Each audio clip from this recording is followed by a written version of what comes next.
할렐루야, 반갑습니다. 2023년 12월 24일 또 주일 예배를 시작합니다. 이번 주일 예배는 성탄 감사 예배로 영광을 돌립니다.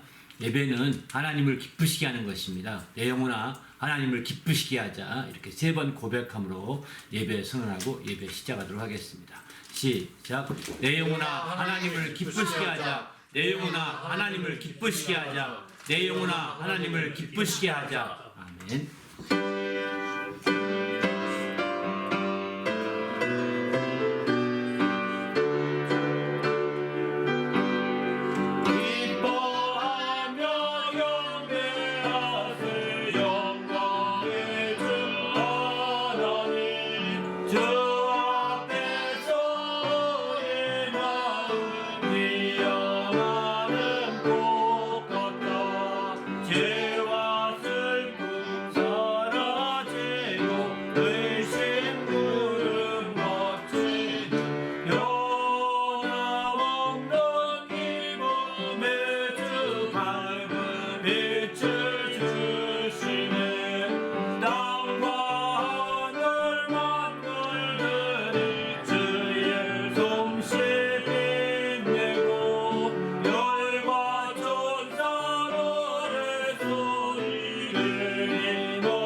오늘 예배를 위해서 다 같이 합심하여 간절히 기도합니다. 하나님 아버지여, 감사합니다. 오늘도 귀한 예배가 되도록 하나님의 인도해 주심을 감사합니다. 특별히 모든 예배 가운데 하나님의 성령으로 충만하게 하시고 진리가 풍성한 모든 예배가 되도록 예배의 시정을 인도하시며 함께하여 주시옵소서.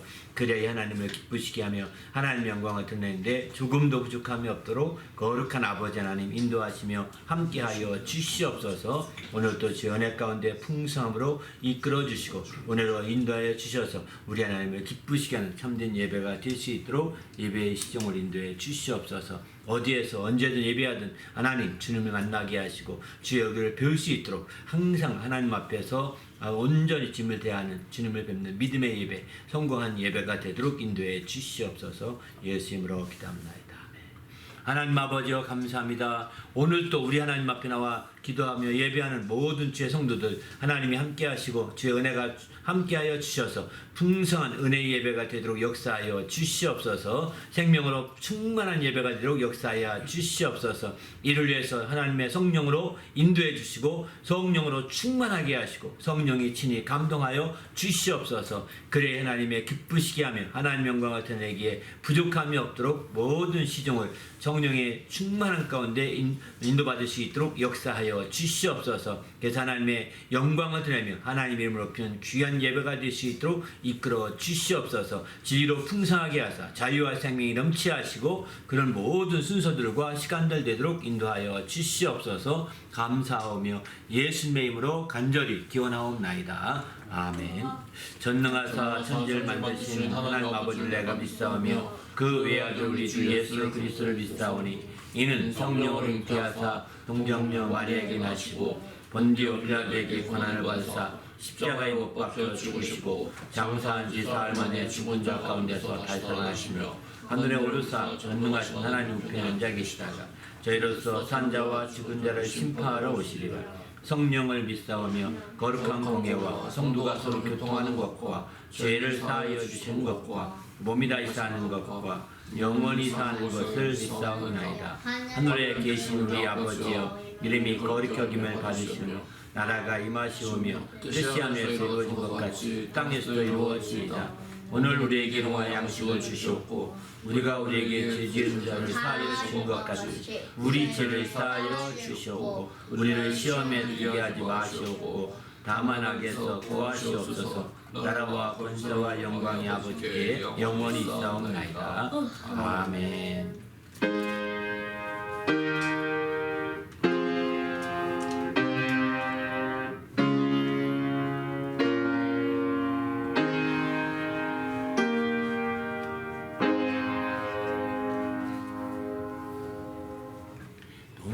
오늘 하나님께 드릴 찬송은 천사 찬송하기를 126장, 또 천사들의 노래가 125장, 참 반가운 성도여 122장 찬송으로 하나님께 영광 돌립니다.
높이 계신 주님께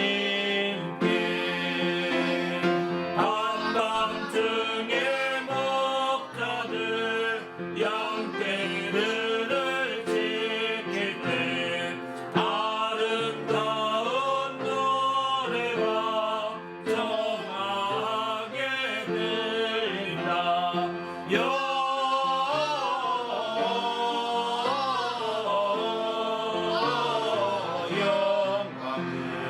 높이 계신 주께 영광을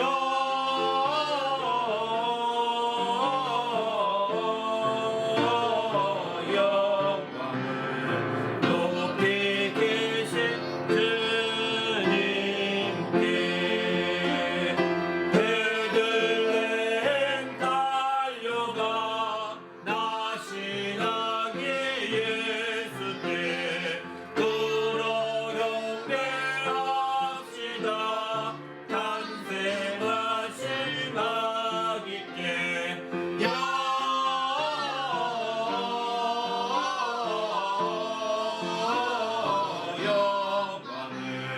높이 계신 주께 영광을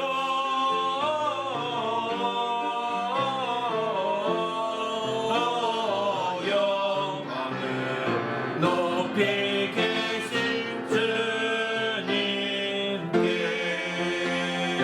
구육 안에 놓이신 어린 아기 예수께 우리들과 함께 기쁜 찬송 부르자.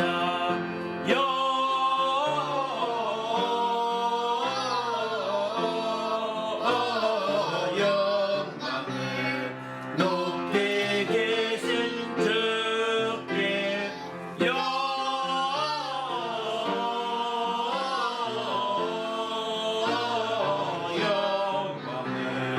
높이 계신 주님께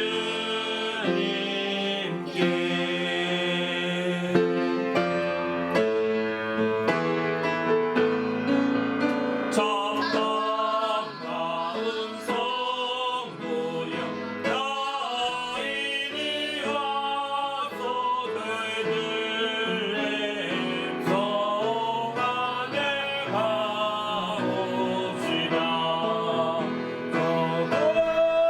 저거여에 놓이신 아기를 보고 엎드려 절하세 엎드려 절하세 엎드려 절하세 구주나셨네. 저천사여 찬송을 높이 불러소이 광활한 천지에 울리어라. 주 하나님 앞에는 영광을 돌려 엎드려 절하세 엎드려 절하세 엎드려 절하세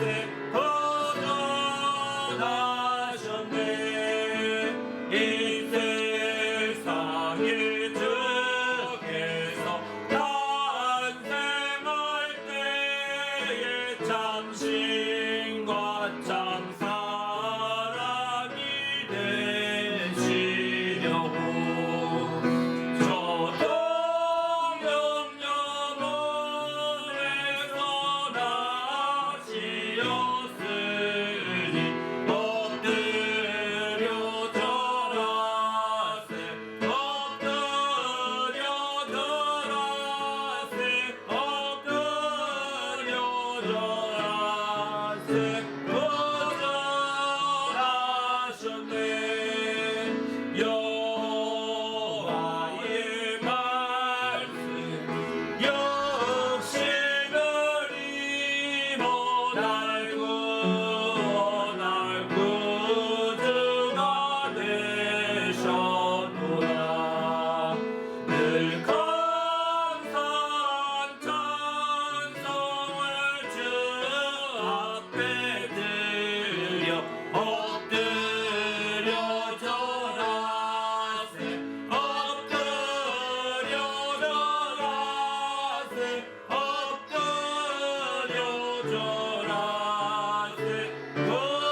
할렐루야.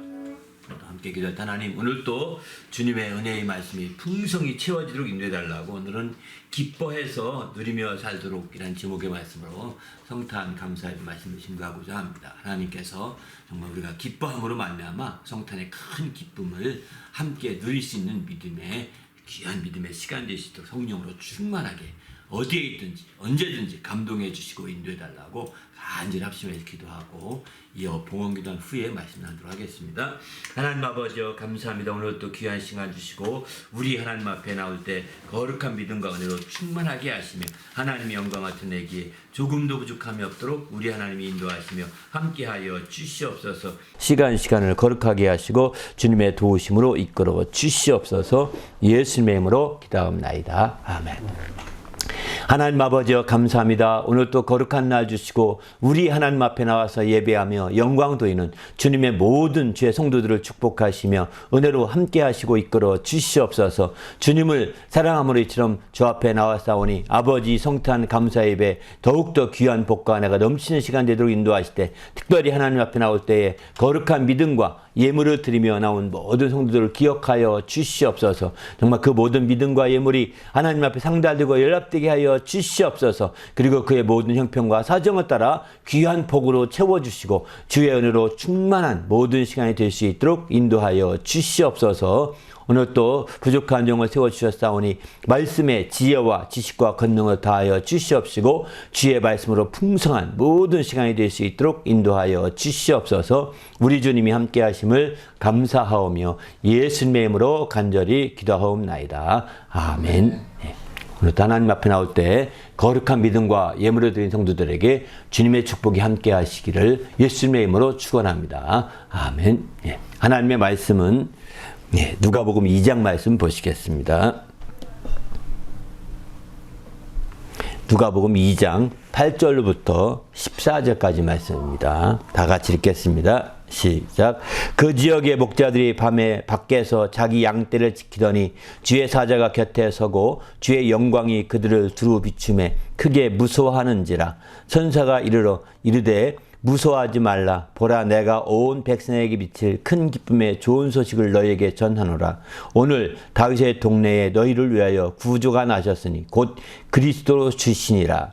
너희가 가서 강보에 쌓여 구유에 뉘어 있는 아기를 보리니 이것이 너희에게 표적이니라 하더니 호련히 수많은 천군이 천사들과 함께 하나님을 찬송하여 이르되 지극히 높은 곳에서는 하나님께 영광이요 땅에서는 하나님이 기뻐하시는 사람들 중에 평화로다 하니라. 아멘.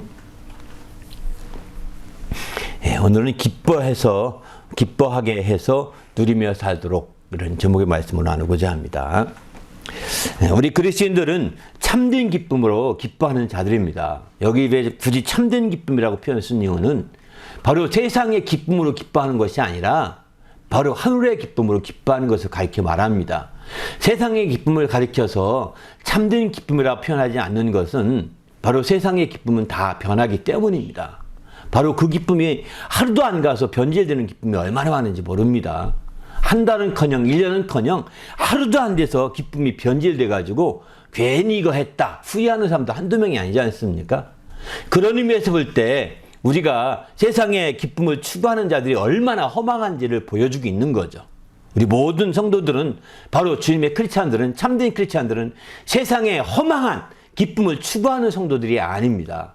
참된 기쁨, 곧 변함이 없는 기쁨, 하늘의 기쁨을 우리가 정말 누리고자 하고 그것을 소유하고자 하고 그것으로 기뻐하는 자들이 바로 참된 성도라고 볼 수가 있는 거죠. 우리 모두가 이와 같은 주님의 큰 기쁨을 이제 누리는 성도가 되시기를 예수님의 이름으로 축원합니다. 할렐루야. 이 참된 기쁨은 어떻게 시작됐을까요? 사실은 가장 중요한 것은 오늘 본문의 2장 10절 이렇게 말씀하죠. 바로 천사가 이르되 무서워하지 말라. 보라, 내가 온 백성에 미칠 큰 기쁨의 좋은 소식을 너에게 전하노라. 이렇게 말합니다. 온 백성에게 미칠 만한 큰 기쁨이라는 겁니다. 그냥 어떤 규모적으로 이게 크다는 개념이 아니라 아주 위대한 기쁨이라는 것입니다. 그런 기쁨을, 참된 기쁨을 이제 주고자 좋은 소식의 기쁨의 좋은 소식을 전하는 것. 이것을 두 단어로 줄이면 복음이라고 합니다. 복음. 복음을 우리는 쉽게 성경적인 말로 이렇게 정리한다면 온 백성에게 미칠 만한 큰 기쁨의 좋은 소식이 바로 복음인 것이죠. 우리는 예수 그리스도로 말미암아 이 복음이 시작되었습니다. 그렇기 때문에 이 참된 기쁨은 예수 그리스도로 말미암아서 비로소 우리에게 오기 시작했다고, 우리가 누리기 시작했다고 볼 수가 있는 거죠. 예수 그리스도께서 오지 않았더라면, 예수 그리스도께서 우리에게 이와 같이 온 백성에게 미칠 만한 큰 기쁨의 좋은 소식을 전해주지 않았더라면 우리는 지금껏 이 참 기쁨에 대해서 뭐 조금도 감도 못 잡고 있을 것입니다. 감도 못 잡고 여전히 방황 속에 세상 기쁨에 놀아나면서 방황하고 있을 것입니다. 그러나 진정한 그리스도인은 참된 기쁨을 소유하고자 하는 자들입니다. 바로 예수께서 가져오신 기쁨입니다. 예수께서 성탄하여서 우리에게 가져오신 그 큰 기쁨의 좋은 소식으로 말미암아 우리가 이 기쁨을 누리기 시작한 것이죠. 그래서 주님께서도 성경의 복음서에 보면은 기뻐하게 하려 하심이라 이런 표현들 여러 번 쓰고 있습니다. 기뻐하게 하려고 하신다는 것입니다. 우리 모두가 이제 주님 앞에서 정말 이런 주님의 참된 기쁨을 기뻐하는 주님의 성도가 되시기를 예수님의 이름으로 축원합니다. 할렐루야. 그러면 과연 성탄이 이렇게 주님의 큰 참된 기쁨인데 성탄이 그렇게 기쁜 것이냐? 왜? 큰 기쁨의 좋은 소식이겠는데 여러분, 성탄이 큰 기쁨의 좋은 소식입니까? 선물 하나 외에는 좋은 소식이 아닌 사람이 얼마나 많습니까? 선물 받으면 기분 좋아서 이제 좋지만 그것은 참된 기쁨이 아닙니다. 그것은 세상에 선물 줘서 주는 기쁨에 불과한 거예요. 그거는 선물을 먹어 치우는 순간에 혹은 선물 뜯어봐서 선물에 무슨 하자가 생기는 순간에 완전히 박살나버립니다. 그 선물이 여러분의 기대에 못 미치는 순간에도 박살나버릴 것입니다. 그런 기쁨으로 우리가 성탄의 기쁨을 맞바꾸려고 하니까 성탄의 참된 의미를 우리가 온전히 그 되새길 수가 없고 그 은혜를 받을 수가 없는 거죠. 안타깝죠. 우리는 이 성탄절을 통해서 성탄절 선물을 싹 없애버려야 합니다. 오직 주님의 은혜만을 바라보래 초점을 두어야 성탄을 통해서 은혜 받으려고, 은혜의 선물을 더 받으려고 초점을 두는 경향이 있지, 오늘날은 워낙 성탄절에 선물 공세가 너무너무 심해가지고 오히려 안 하면 이상할 정도가 돼버려서 이게 사실은 안타깝습니다. 이게 은혜가 뭔지 선물이 뭔지 모를 정도가 돼버렸고요. 세상 선물에 녹아나고 있는 겁니다. 몇 가지 그 물품에 다 녹아 빠지고 있는 거예요. 우리 모두가 이렇게 녹아나지 않은 성도가 되시기를 예수님의 이름으로 축원합니다. 할렐루야. 성탄이 이렇게 기쁜 것은 바로 예수께서 하루는 이제 공생애를 시작하셔서 이제 가버나움에 사역하시다가 고향으로 돌아갑니다. 나사렛 회당에 들어갑니다. 나사렛 회당에 갔더니 나사렛에서 예수께 이제 성경을 딱 펴주는 거예요. 읽으라고. 평소에 나사렛 회당에서 예수가 성경을 많이 읽었던 것 같습니다. 그리고 읽고 나니까 오래간만에 왔던 예수님이 무슨 말 하시실까 해서 쳐다봅니다. 나사렛 회당의 성도들이. 동네 사람들이, 옛날 자기가 살았던 동네 사람들인 거죠. 그때 예수께서 그때 공교롭게 펴준 성경이 어떤 성경이냐, 바로 이사야서를 주었는데 이사야서 61장이었습니다. 이사야 61장 성경을 펴주면서 이제 그 말씀을 그가 읽게 되죠. 그 말씀은 누가복음 4장 18절부터 21절까지 이렇게 말합니다. 이제 그 말씀을 펴서 주니까 예수께서 그걸 읽으시면 이렇게 읽습니다. 주의 성령이 내게 임하였으니 이는 가난한 자에게 복음을 전하게 하시려고 내게 기름 부으시고 나를 보내사 포로진 자에게 자유를, 눈먼 자에게 다시 보게 함을 전파하며 눌린 자를 자유롭게 하고 주의 은혜의 해를 전파하게 하려 하였더라. 이렇게 이 말씀은 이사야서 61장 1절과 2절 말씀을 그대로 읽은 것입니다.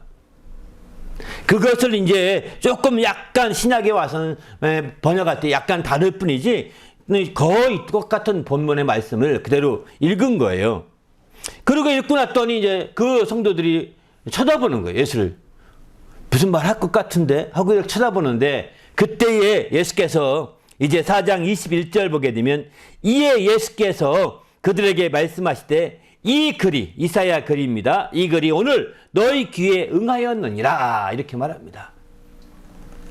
이 이사야가 예언한 말씀이 너에게 완전히 이루어졌다는 것입니다. 너에게 이루어졌다는 거예요. 응하였다고 이렇게 설명하니까 깜짝 놀라서 예수가 언제 저렇게 깊이 알고 깨달았고 알았을까 하며 놀라죠. 그렇습니다. 이 예수께서 여기서 인용했던 이 말씀, 바로 구약의 61장, 이사야서 61장 1절부터 3절에 보게 되면 이런 말씀합니다. 주 여호와의 영이 내게 내리셨으니, 이것은 이제 신약에서는 성령이 임하였다 이런 표현을 하고 있습니다. 또 이는 여호와께서 내게 기름을 부으사 가난한 자에게 아름다운 소식을 전하게 하려 하십니다. 이 말씀은 거의 비슷합니다. 또 나를 보내사 마음이 상한 자를 고치며 포로진 자에게 자유를, 갇힌 자에게 노임을 선포하며 또 여호와의 해와 또 우리 하나님의 보복의 날을 선포하며 모든 슬픈 자를 위로하되, 3절 하나 더 있는데 이건 안 읽으셨더라고요. 무릇 이제 시온에서 슬퍼하는 자에게 화관을 주어 그 죄를 대신하며 기쁨의 기름을 그 슬픔을 대신하며 찬송의 옷으로 근심을 대신하시고 그들이 의의 나무 곧 여호와께서 심으신 영광을 나타낼 자라 일컬음을 받게 하려 하심이라 이렇게 말씀하고 있죠.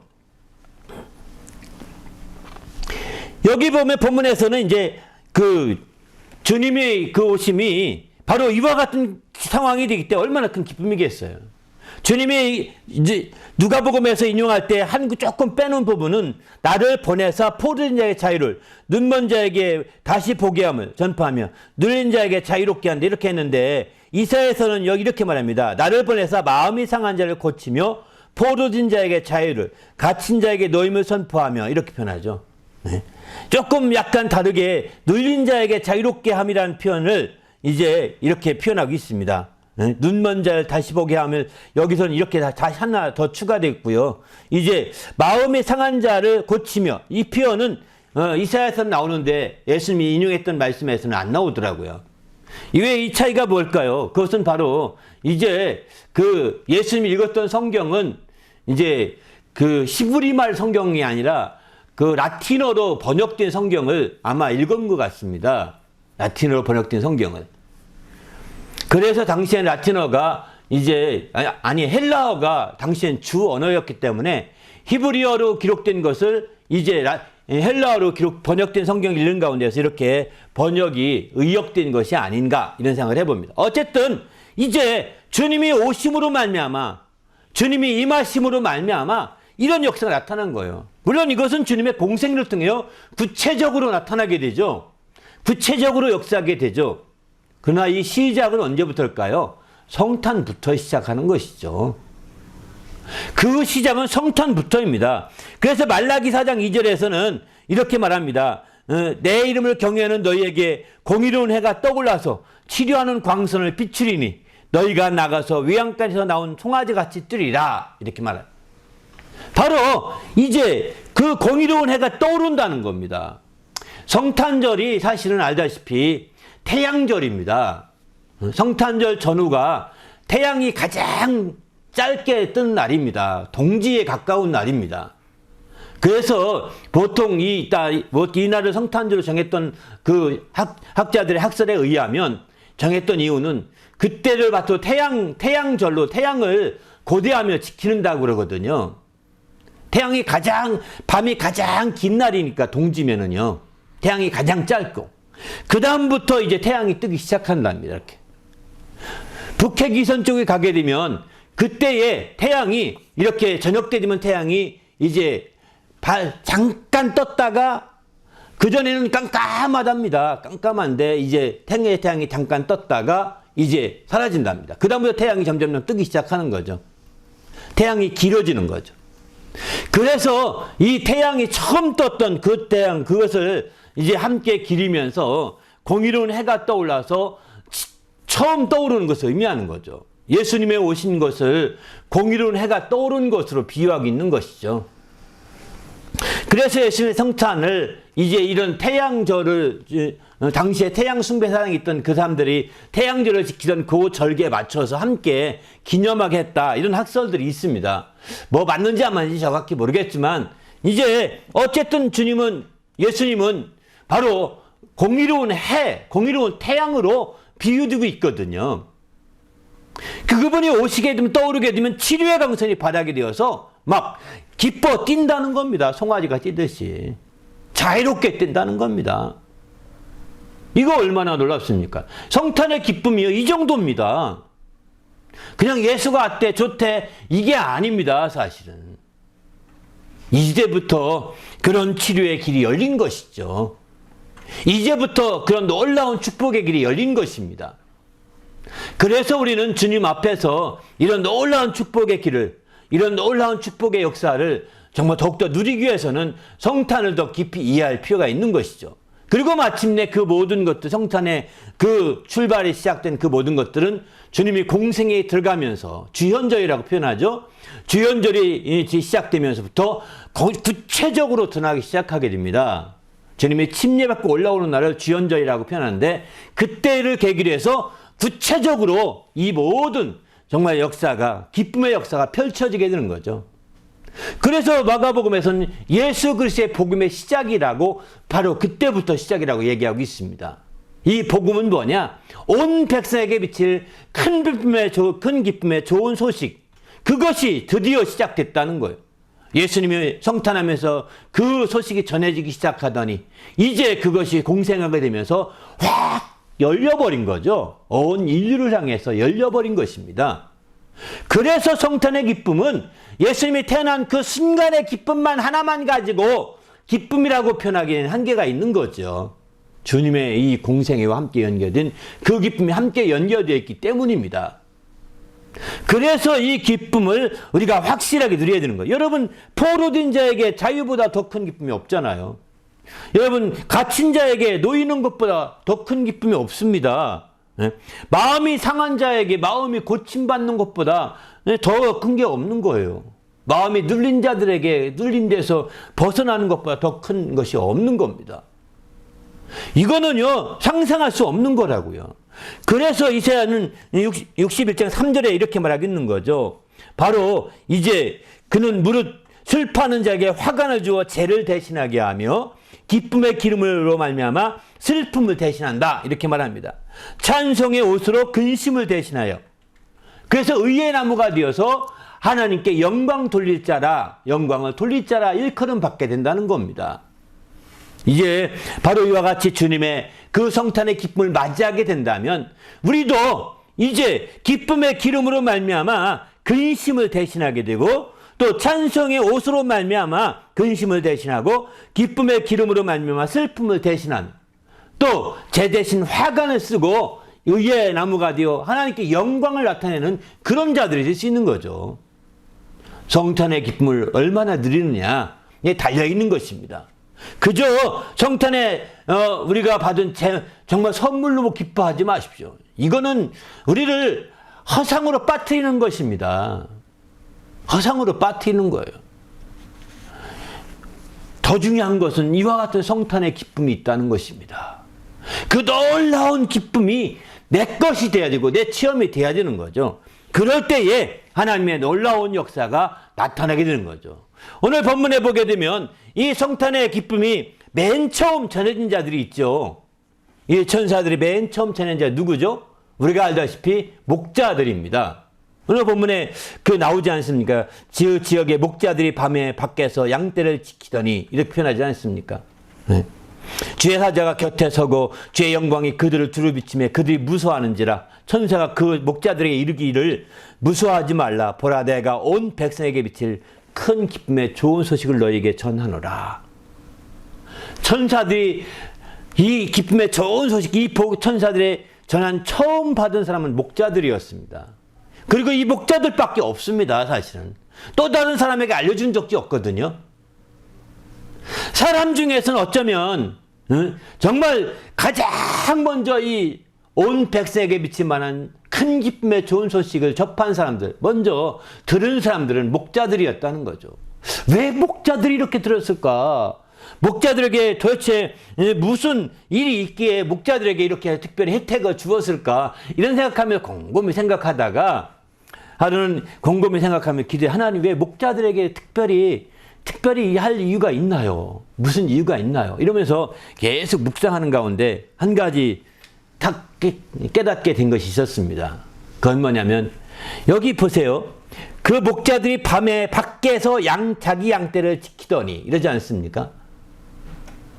보통 밤이 되면 양떼를 이렇게 우리라든가 동굴이라든가 이렇게 모아놓고 이렇게 지키거든요. 그리고 모아놓고 지킨 다음에, 그 다음에 이제 자기는 자기 숙소에 들어가서 자겠죠.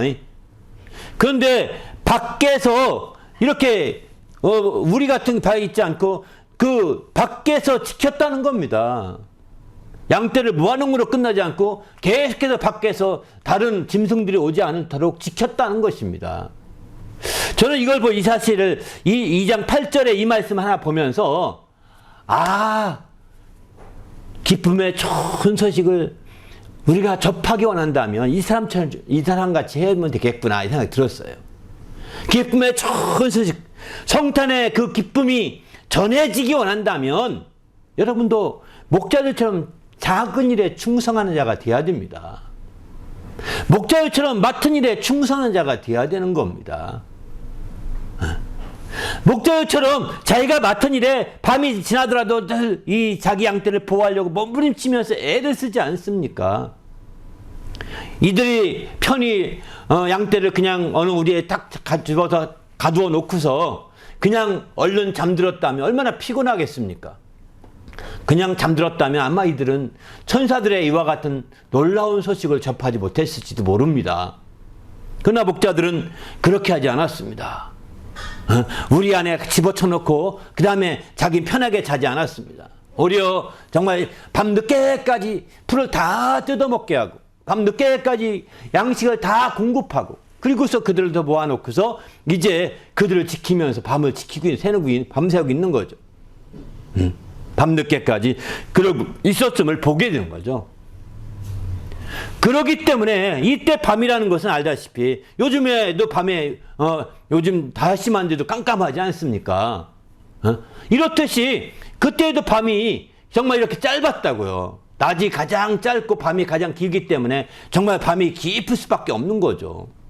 그러니까 조금이라도 더 양들에게 양식을 공급해 주려 몸부림쳤다고 볼 수 있는 거죠. 좀 더 일찍 우리 안에 집어넣지 않고 정말 해 질게 어둑어둑할 때까지 먹을 수 있을까 먹고 그 다음에 불러낸 거죠. 그리고 그들을 지켜놓고 이렇게 했던 것입니다. 우리는 이런 측면에서 볼 때 바로 작은 일에 충성한 자가 큰 일을 맡긴다고 했습니다. 작은 일에 열심을 내게 되면 큰 것도 경험할 수 있는 것이죠. 이처럼 이제 이들이 작은 일에 충성하게 될 때 하나님의 큰 기쁨을 그들은 처음으로 그들이 들을 수 있지 않습니까? 얼마나 큰 축복입니까? 이 소식을 듣고서 그들은 이제 정말 가만히 있지 않고 찾아가게 되죠. 그리고 마침내 이제 세상에 오신 그 아기 예수를 처음 만난 사람들이었습니다. 가봤더니 천사가 말하기를 아마 그가 누군지 정확히 몰랐던 거 알려주지 않고 표적으로 구유아에 누였을 거다, 그 아이기는. 구유 안에 누인 아이를 찾아라. 그가 너희 구주 그리스도 주가 되신다. 이렇게 얘기하고 있지 않습니까? 바로 그들은 그 다윗 성읍에 가서 구유아에 누인 자를 찾습니다. 누가 구유에 있는, 드디어 찾게 되죠. 그리고 그동안에 있었던 얘기를 그 어미에게 다 얘기해 주었고, 그 모친 마리아는 그 얘기를 마음에 두었다가 나중에 누가한테 이 얘기를 다 전해줍니다. 누가가 그것을 다 듣고서 기록해서 오늘 누가복음을 기록한 거거든요. 이렇게 정말 그들은 처음으로 이 땅의 왕으로 오신, 우리의 구주로 오신, 그리스도로 오신 그분을 처음 인간으로서 처음 대하셨던 거죠. 물론 그 부모, 모친과 그 아버지 요셉 외에 처음으로 외부인으로서는 처음으로 예수를 뵐 수 있는, 왕으로 오신 예수를 뵐 수 있는 기회가 열린 겁니다. 놀랍지 않습니까? 그러기에 우리는 주님 안에서 우리가 적극적으로 정말 성탄의 기쁨을 맛보기 위해서는 그냥 기쁨 이러지 마시고 축복 이러지 마시고 여러분이 맡은 일에 작은 일에 충성하십시오.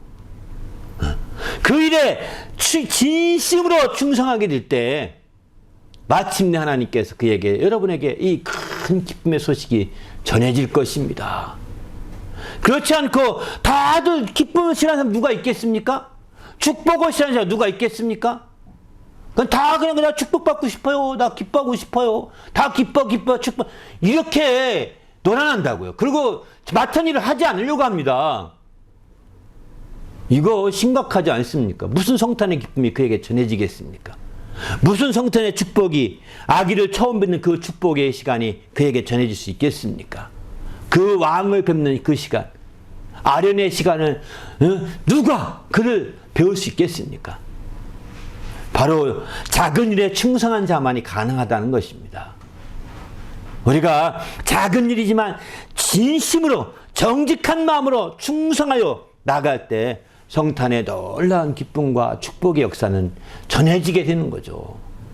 우리 모두도 이렇게 정말 이 목자와 같이 작은 일에 충성하고 맡은 일에 충성함으로 말미암아 주님의 성탄의 기쁨이 배가가 되고 그 축복이 더 배가가 되는 놀라운 축복의 역사가 나타나기를 예수님의 이름으로 축원합니다. 할렐루야.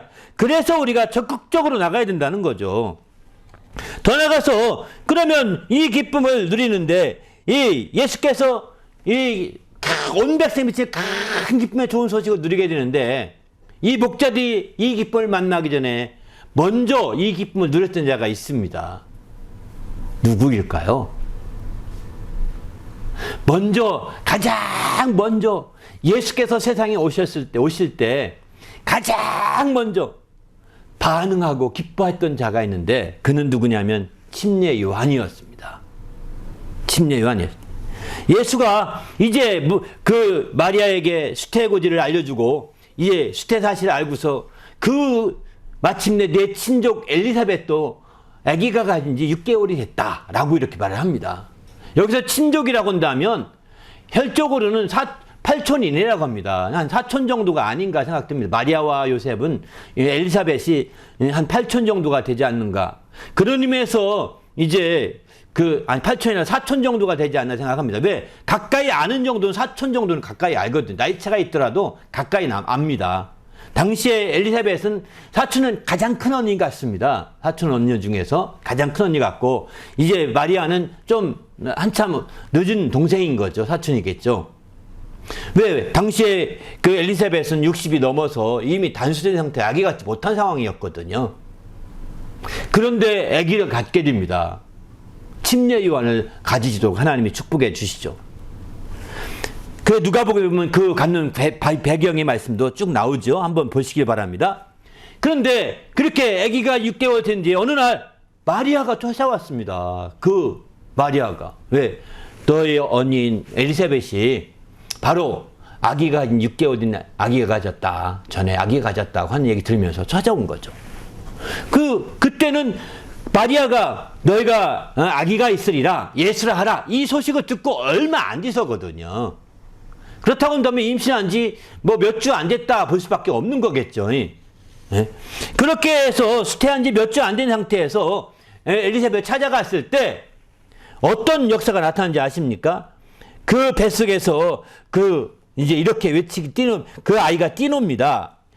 누가복음 1장 41절 말씀 40절부터 한번 보시면 이렇게 말합니다.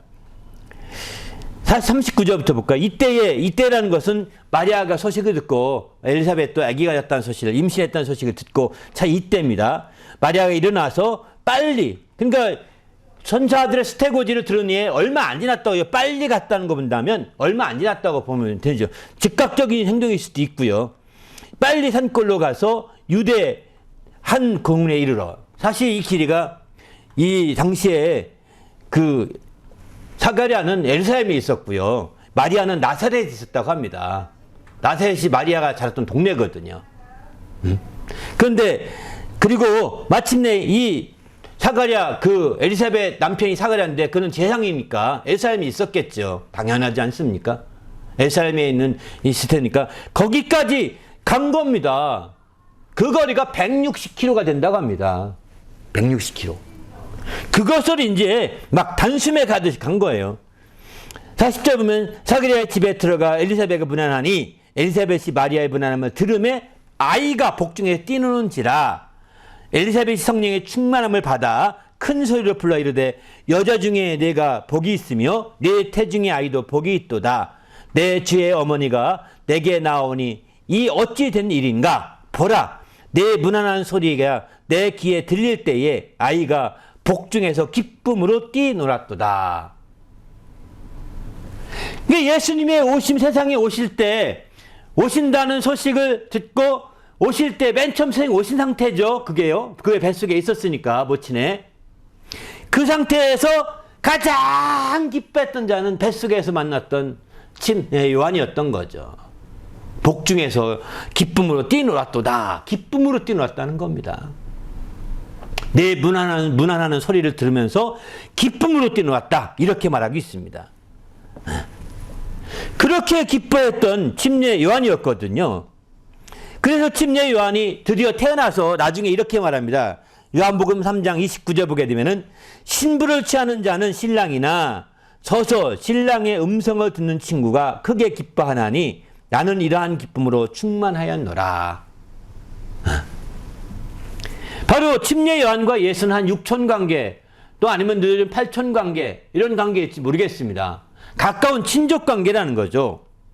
신부를 취하는 신랑이나 신부를 취하는 것은 신랑이죠. 근데 신랑이 음성을 듣는 친구의 그 기쁨이라는 거예요. 신부를 취하는 신랑의 그 기쁨이 얼마나 크겠습니까? 근데 그 기쁨을 옆에서 지켜보기는 그 신랑의 친구로서의 기쁨을 나는 기뻐하는데 그 기쁨은 난 충만하다 이렇게 말하고 있습니다. 그는 예수의 그런 놀라운 기쁨, 하늘의 기쁨을 부러워하면서 기뻐하기보다는 그가 신부를 취하는 그 큰 기쁨을 그 기쁨을 보면 그분이 기뻐하시는 기쁨을 또 기뻐하는 기쁨이라는 거예요. 그만큼 우리는 정말 침례 요한의 기쁨이 예수로 말미암아 참으로 많이 기뻐하고 있다는 걸 보여주고 있는 거죠. 예수 그리스도로 말미암아 뱃속에서부터 기쁨으로 뛰놀더니 나중에 예수님의 기쁨을 보면서 그는 친구로서의 기쁨, 기뻐하는 그 기쁨, 신랑의 친구로서의 기쁨으로 기뻐하고 있는 기쁨이 충만하다고 하니 얼마나 큰 기쁨이면 그렇겠습니까? 바로 성탄의 기쁨은 바로 예수께서 이제 이렇게 우리에게 전해준 거거든요. 그런 기쁨이기 때문에 우리는 이 기쁨을 확실하게 누릴 수 있어야 되는 거죠. 이 기쁨을 소유하며 누리는 성도가 돼야 되는 거죠. 그럴 때 우리 하나님을 기쁘시게 하며 하나님을 영화롭게 할 수 있다고 성경은 이렇게 가르치고 있습니다. 그러면 이 주님이 이제 60일 뒤에 오셨습니다. 오신 이후에 이방인 중에서, 유대인이 아닙니다. 이방인 중에서 가장 먼저 그 기쁨을 접한 사람들은 누구일까요? 그것은 동방박사입니다. 이방인 중에서. 다른 이방인들은 모르지만 이 동방에서 왔다는 거 본다면 이방인임이 분명하죠. 그들이 물론 이들이 이방인이 아니고 유대인인지도 모릅니다. 원 유대인인지 정확히 모르지만 그러나 지금 팔레스타인 지역에 살고 유대인들 빼놓은 그들이 아닌 또 다른 외부 지역에서 온 사람으로는 동방박사들인 거죠. 그들이 맨 처음 이 기쁨을 접하게 됩니다. 그들은 어떻게 이렇게 접하게 됐을까요? 그들은 성경에는 별을 보고 그 경배하러 왔다 이렇게 말하고 있습니다. 보통 성경학자들에 의하면 그 동방에서 온 그 동방박사들은 점성술사가 아니냐 이렇게들 말합니다. 점성술사가 아니냐. 다시 말해서 별을 보고 점치는 사람들을 흔히 점성술사라고 표현하거든요. 이렇게 별을 보고 이제 보고 있다가 관찰하며 처음 그 하늘에 별을 보고 관찰하고 있다가 이상한 징조를 발견한 거예요. 그리고 뭔가 이상하다. 아마 여기는 큰 징조가 나타났다 하고서 마침내 별을 따라서 오기 시작한 거죠. 그들이 점성술사인지 아닌지 정확히는 모르겠지만 그런 어떤 서론이 있지만은 모르겠지만 그들이 분명한 것은 별을 유심히 관찰했던 것은 사실인 것 같습니다. 그들이 정말 일들이 별을 관찰하는 것이 그들의 주업인지 아닌지 정확히는 모르겠지만, 그러나 별을 분명히 관찰하고 별을 보고 따라왔다고 하는 거 본다면, 이제 별을 보고 그에게 경배하러 왔다 하는 거 본다면 분명히 그런 거죠. 그래서 뭐 드디어 2장 마태복음 2장 9절에 보게 되면은 박사들이 왕의 말을 듣고 갈새 동방에서 오던 그 별이 문득 앞에 인도하여 가다가 악이 있는 곳 위에 머물러 서 있는지라. 별을 보고 그때까지 따라온 거죠. 맨 처음 이들은 별을 보고 에세렘으로 갑니다. 에세렘에 가서 우리가 동방에서 왔는데 별을 보냈더니 뭔가 특이한 현상이 나타나더라. 이건 무슨 큰 왕이 태어났다는 징조인데, 혹시 뭐 여기에 무슨 그런 게 있느냐 하고 물어봤을 때 없다 이렇게 말합니다. 그러면서 이제 유대인의 왕이 어디 있느냐, 이것들은 그게 유대인의 왕이 난 것으로 생각하고 물어보는 거죠. 2절에 유대인의 왕이 나신 이가 어디 있느냐, 우리가 동방에서 그의 별을 보고 그의 경배하러 왔다 이렇게 표현하죠. 근데 당시에 유대인의 왕은 헤롯 왕이었거든요. 근데 아니 유대인의 왕이 낫다고 하니 헤롯 왕으로서는 자기 왕권이 위험하게 느껴지는 거죠. 그래서 마침내 그는 이제 그 왕들에게 다른 사람 물어서 이 박사들에게 잘 얘기해 줍니다. 유대인의 왕이 보러 왔다는데 메시아가 언제 어디서 나느냐, 이 사실을 이제 같이 얘기해서 마침내 성경학자들에 의해서, 유대인의 학자들에 의해서 베들레헴에서 난다는 사실을 알려주고, 베들레헴에서 났을 것이다, 났으면 이렇게 알려주면서 그들에게 알려줍니다. 그들은 그 말을 듣고 가져가면서, 그러면 너희가 가서 왕이 나신 걸 보면 나에게 꼭 좀 알려줘라, 나도 경배해야 되겠다 이렇게 해서 알려달라고 했는데, 나중에 이 박사들이 예수를 경배한 후에 그냥 가버립니다. 하나님 천사들이 나타나서 예루살렘에 가지 마도록 해서 그냥 가버리게 되죠. 그랬더니 그 왕이 조금 더 기다리다가 아주 노발대발해가지고 예수가 태어난 그 나이 시점에 아이를 다 죽여버립니다. 그 전후의 나이에 2-3살 전까지 다 죽여버립니다. 아이는 모조리. 왜냐면 사전에 왕을 제거하고자 하는 거죠. 사전에 왕을 제거해서 자기의 권자의 위협이 없게 하려고 하는 왕의 아주 독단적인 행동인 거죠. 그렇게 해서 마침내 이제 했는데, 이 백사들은 드디어 그 예루살렘을 향해 갈 때도 그 별이 여전히 움직입니다. 그리고 마침내 별이 멈추는 순간 봤더니 거기에 갔더니 거기에 바로 예수와 그 모친이 있던 거죠. 그리고 그에게 경배하지 않습니까? 이런 말씀들 본다면 우리는 지금 그렇습니다. 왜 그러면 여기서도 이 동방박사에게 이런 혜택을 주었을까요? 혜택이라고 제가 표현을 씁니다. 여러분이 먼저 처음 주님을 찾아뵙고 싶은 마음이 없습니까? 진정한 조금이라도 믿음이 있다면 다 그러고 싶잖아요. 그렇지 않습니까? 누가 그런 혜택을 받을 수 있을까요? 그것은 다름이 아니라 동방박사처럼 작은 움직임 하나라도 놓치지 않아야 된다는 겁니다. 그들은 별의 움직임 하나를 놓치지 않고, 작은 움직임 하나 놓치지 않고, 그들이 무신경으로 신경 쓰지 않고, 작은 것 하나도 놓치지 않고 귀하게 여기고, 거기에 무슨 뜻이 있고 거기에 하나님의 역사하심이 있다고 그들은 생각했던 거죠. 여러분, 우리의 삶을 돌아보십시오. 여러분에게 이와 같이 정말 주님을 만나고 주님을 뵙고 주님을 정말 큰 기쁨을 맞이하고 큰 축복을 맞이하고 싶은 마음은 많지만, 우리의 삶 가운데, 생활 가운데 작은 움직임 하나하나를 얼마나 소중히 여깁니까? 작은 움직임 하나를 얼마나 귀하게 여기십니까? 그렇게 안 하시잖아요. 그건 우연한 산물로 다 돌려버리시잖아요. 그건 그냥 그저 의례것, 일상적인 것으로 다 생각해버리고 넘어가잖아요. 아니라는 겁니다. 그런 것들이 우리에게 큰 자극이 되어서 때로는 회개하고, 그런 것들이 우리의 큰 자극이 되어서 때로는 하나님께 감사도 하고, 그런 것들이 우리에게 큰 깨달음이 되어서 하나님 앞에 경배도 하고, 그런 것들이 작은 움직임 하나하나가 정말 깨달음이 되어서 우리에게 큰 하나님께 영광을 돌리는 역사가 있어야 된다는 거예요.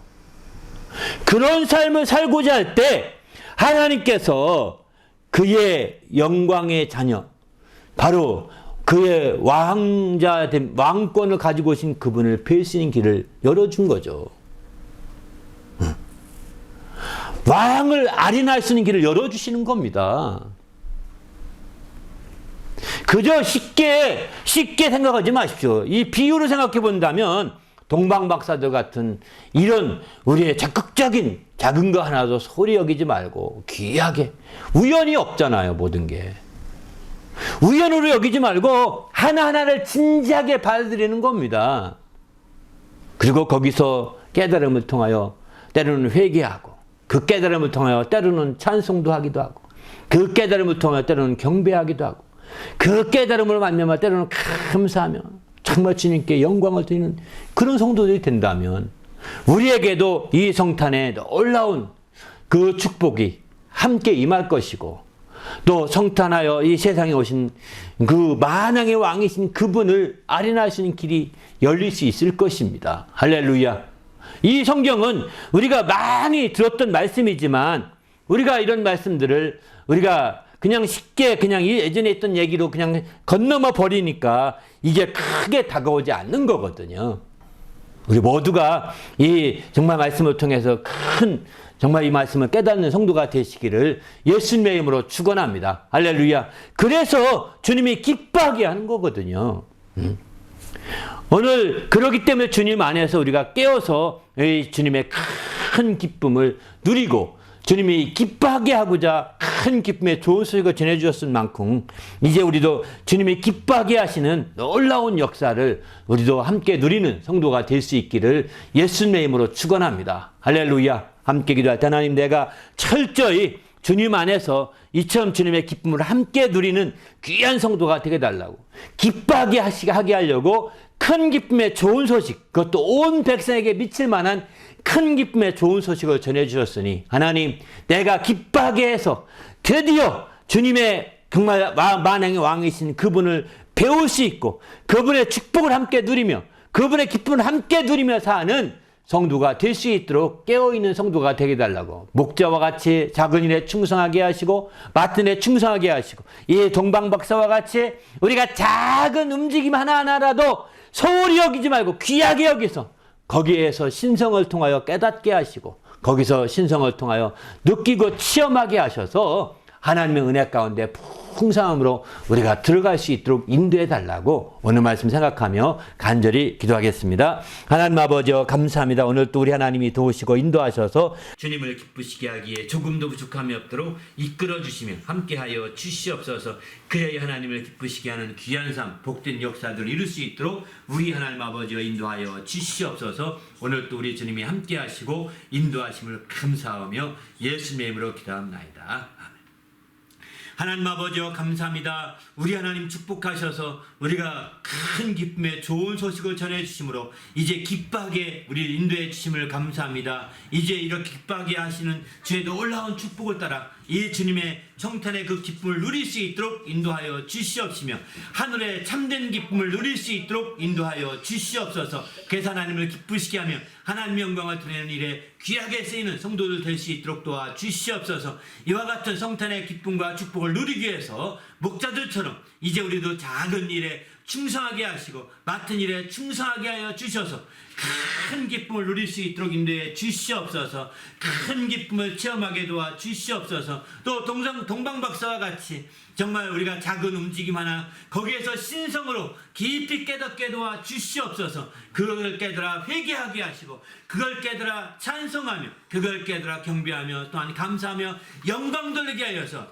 하나님의 정말 만왕의 왕으로 오신 주님을 뵙게 하시고 그 큰 기쁨과 축복을 함께 누리며 사는 성도가 될 수 있도록 인도하여 주시옵소서. 감사드리오며 예수님의 이름으로 간절히 기도하옵나이다. 아멘. 오늘 찬송은 기쁘다 구주 오셨네 찬송하겠습니다.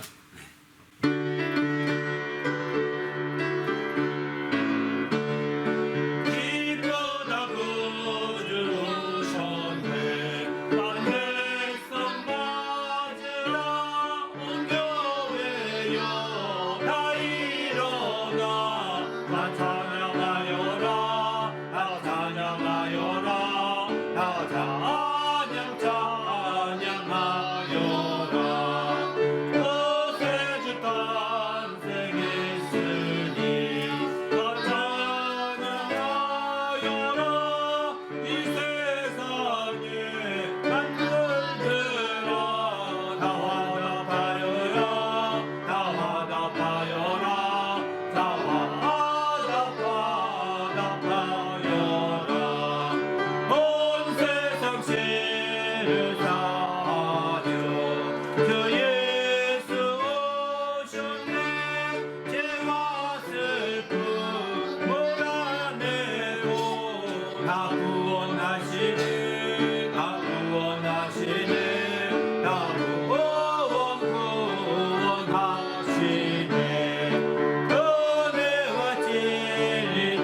할렐루야. 아멘. 기도하십시오. 이제는 우리 구주 예수 그리스도의 은혜와 하나님 아버지의 크신 사랑과 성령님의 그 교통하심이 이제 성탄의 기쁨과 성탄의 그 축복을 누리며 함께 나누기로 결심하고 돌아가는 모든 믿음의 성도들 의회와 그 가정과 교회 위에 지금부터 영원토록 함께 있을지어다. 아멘.